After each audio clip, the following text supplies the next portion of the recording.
to me like in duffel bag. I'm in a foreign, I'm foreign.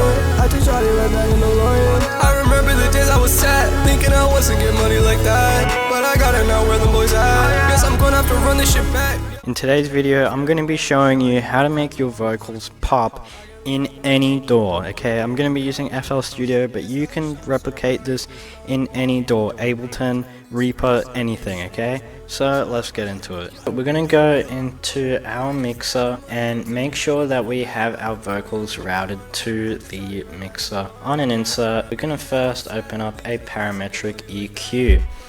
And what we're going to do here is, instead of raising the volume of our vocals, even though they're loud, it just doesn't pop still. And so what you do is you go to make an EQ, and then from your mids to highs, you're going to raise it up. It's just going to add some more clarity.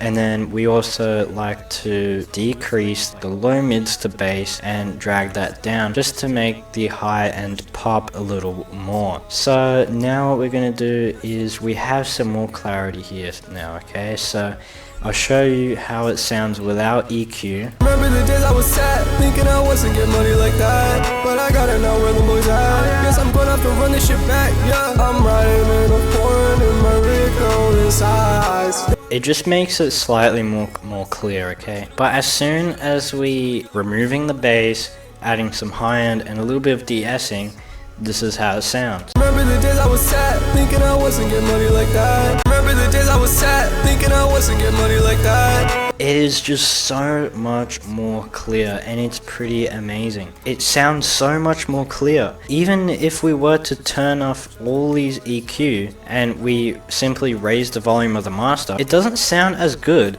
as turning up just simply the high end and getting rid of some bass. It sounds so much better.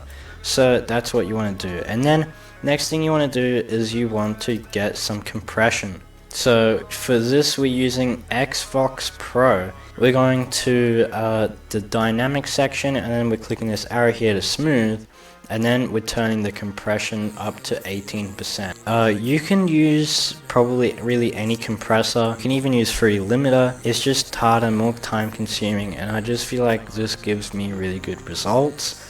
So that's what I use, but you should be able to replicate this with a limiter or compressor. And so for the compression, I'll show you why you don't want to over compress, okay? So never over compress your vocal. The reason we compress, okay, so what is compression, okay? Compression is essentially the contrast of music, okay? So in photo editing, contrast is taking the highlights and the shadows and bringing them closer together. And so what compression is it's getting the highs, the loudness of the vocals, and getting the quietness of our vocals and bringing them together so that it's more level. Without compression, vocals are naturally very expressive. Sometimes, you know, you're gonna have some peaks that come above the mix, but then a lot of your words are going to be below the mix and you're not going to be able to hear it. So then you add some high, you bring up the master, and it just sounds all over the place. It's really hard to control,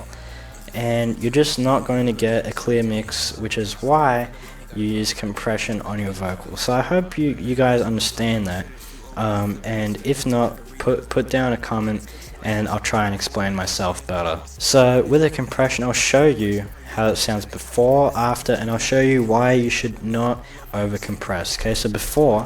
Remember the days I was sad, thinking I wasn't getting money like that. But I got it now, where the boys at. Guess I'm gonna have to run this shit back, yeah. I'm riding in a foreign in my Rico inside. They know they won't pull up cause I let that bitch know. It doesn't sound too bad on this beat, but there is some quiet parts and there is some fairly loud parts. But then we add the compression, and here's how it sounds. Remember the days I was sad, thinking I wasn't getting money like that. But I got it now, where the boys at. Guess I'm gonna have to run this shit back, yeah. I'm riding in a foreign in my Rico inside. They know they won't pull up cause I let that. So you can see in that part where it's quieter, it's so much more better, because those quiet parts have actually been risen to a higher level, and it just makes it so much more clear.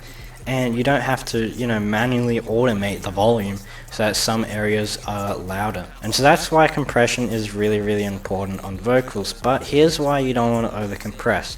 personally, I like to keep it around 20% and below on the compression, because here's what happens when you over compress. If we put this up to 100%, I'll show you what happens. Remember the days I was sad, thinking I wasn't getting money like that, but I got it now, where them boys at? Guess I'm gonna have to run this shit back, yeah. I'm riding in a foreign in my Rico. It's not good, okay?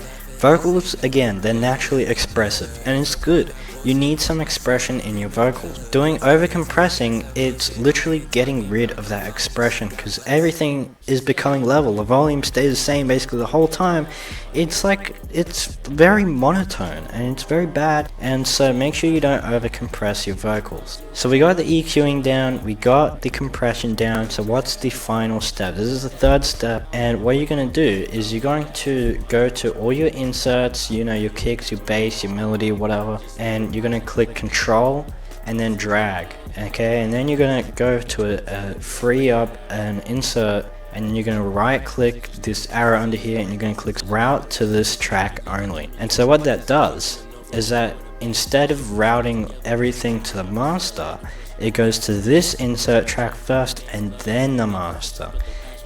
This way we can keep the vocals and the beat separate. So essentially I like to put Ozone Vintage Limiter, sometimes an Ozone 10, and sometimes Saturn to get some distortion in and whatnot, and I often put those on my master. But then when you add the vocals in, well, now those effects are being applied to the vocals, and that's not always good. More often than not, it is going to be bad on the vocals. So that's why I like to separate all my instruments onto an insert, which then I apply those mastering effects to that insert, so that way those effects aren't applied to the vocals. Again, I hope you guys understand this. If not, drop down a comment, alright? So then that's routed obviously to the master. What are we going to do now? Okay, so we got the vocals, we got the master on a separate insert. So now we're going to go to the vocals, we're going to right click this arrow here and we're going to click sidechain to this track.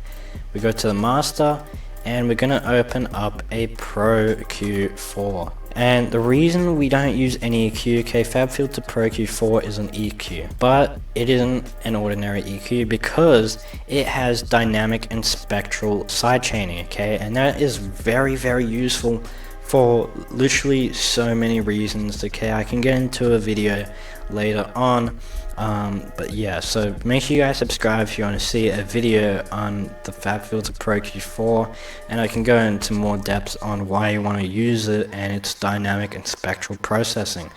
But for our vocals, what we're going to do is we're going to create a node here. So now in this node, we're going to go up to the cogwheel here, and we're going to go to this cogwheel, and we're going to go to processing and stereo sidechain, and then we're going to click our vocals here. We're going to right click this node and then click make spectral, okay, and then we're going to go to this arrow here, and then we're going to click this button here, which looks like an arrow going up, hitting a surface, and that is sidechaining. So we're going to turn sidechaining on, drag this little arrow down here, and then we're going to use the scroll wheel to make it wider, and then watch what happens. Thinking I wasn't getting money like that, but I got it now, where them boys at? Guess I'm gonna have to run this shit back, yeah. I'm riding in a... So what's happening here is basically all the conflicting vocal frequencies are taking away the beat frequencies that are conflicting with the vocals, if that makes any sense, okay? So the frequencies, they're like a wave, right? And some of these waves are intersecting with some of these waves, which are the beat, right? And so to make room, it essentially takes away those waves to make room for the vocals, right? So that's what's happening here with spectral processing, okay? So that's what we have going on there, and we don't have it on too strong, but it just makes a little bit of room for the vocals, and it just sounds really awesome. You guys can go check out this song on Spotify. It's releasing to all platforms. Apple Music, Spotify, all that, at Ghost Machine. So make sure you guys go check that out. This one's called Rax Fall. It's going to be on Spotify, so make sure you guys go check that out. If you guys found this video helpful, make sure you guys support me by subscribing. If you guys had any questions or want a new video out, make sure you guys comment down below. I'll be doing some more tutorials in the future, don't forget to check out my music, Ghost Machine, at all platforms, and I'll see you guys next time.